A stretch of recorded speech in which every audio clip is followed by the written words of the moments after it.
একটি নতুন ভিডিও নিয়ে আসলাম বিডি গার্মেন্টস জবের পক্ষ থেকে। একেএম অ্যাপারেলস লিমিটেড, দেন্দাবর, পল্লী বিদ্যুৎ বাস স্ট্যান্ড, আশুলিয়া, সাভার, ঢাকা। জরুরি নিয়োগ বিজ্ঞপ্তি প্রকাশ করা হয়েছে।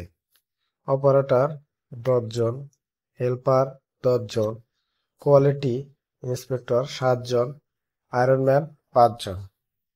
যে সকল কাগজপাতি সঙ্গে করে নিয়ে আসবেন: ভোটার আইডি কার্ডের ফটোকপি, পাসপোর্ট সাইজের 4 কপি ছবি, চারিত্রিক সনদপত্র, অভিজ্ঞতা সনদপত্র এবং নমিনির ছবি, নমিনি ভোটার আইডি কার্ডের ফটোকপি সঙ্গে করে নিয়ে আসবেন। সরাসরি যোগাযোগ করবেন একেএম অ্যাপারেলস গেটে, দেন্দাবর, পল্লী বিদ্যুৎ বাস স্ট্যান্ড, আশুলিয়া, সাভার।